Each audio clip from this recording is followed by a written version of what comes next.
Lisa Crilley Mallis here, and let's talk about overwhelm. I know that sometimes people will use overwhelm as like a badge of honor. Oh, I'm so overwhelmed. Oh my gosh, my life is so crazy. And I also know that deep down inside, most of those people are also embarrassed to admit it. And what they'll do is they'll try to use that kind of as a buffer because they weren't able to uphold their word, or because they're frazzled, or because they look tired, or they are tired. And so let's talk really quickly about overwhelm. Let's take the stigma away from it for a moment, and let's just talk about what it is. Typically, when you're overwhelmed, it's because your brain has too many decisions to make all at once. And so you need a strategy to get yourself out of that place. One way to look at it is proactively. Make as many decisions ahead of time as you possibly can. Create a list of, I will say yes to new opportunities if they fall in these criteria. Make it that your default is no. Right now, you're busy. Adding one thing in means something else needs to leave. So if your default is automatically no, and I'm not saying your default for life, I just mean your default to allowing anything else into your schedule. If your default is no, one less decision. And then if you have criteria already sitting there for you, that makes it easier for you to be able to say yes to the right opportunities. That's one way to stay out of overwhelm, is to do your thinking up front. Not always possible. Sometimes life happens, things come flying at you. I just got off the phone with a client who ended up having to miss our appointment because something happened that caused a chain reaction of things that I don't want to say were out of his control, but that he chose to handle and push some other things aside. And, absolutely the right choice for his business, his life, and his family.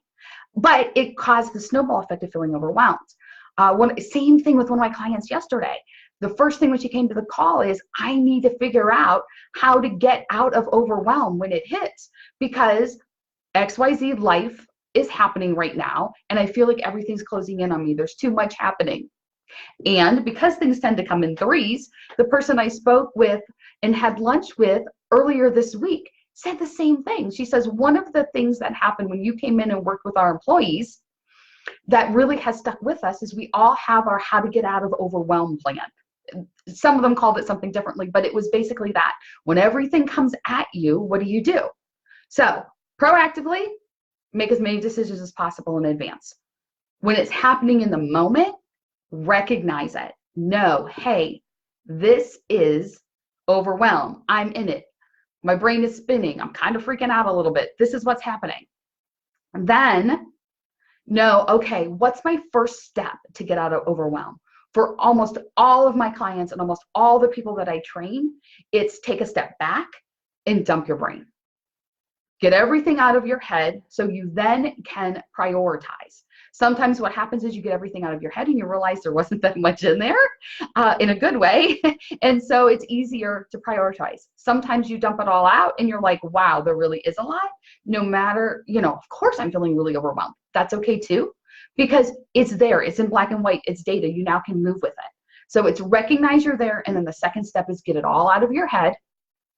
And then figure out where do you go from there. And almost always it's pick one thing and work on it. So I would love to know, what are your strategies if you're feeling overwhelmed? What do you do? Drop it below. For those of you with employees, how do you help your employees stay out of overwhelm? What strategies do they have to help them in this way? Post all of that below. Thanks.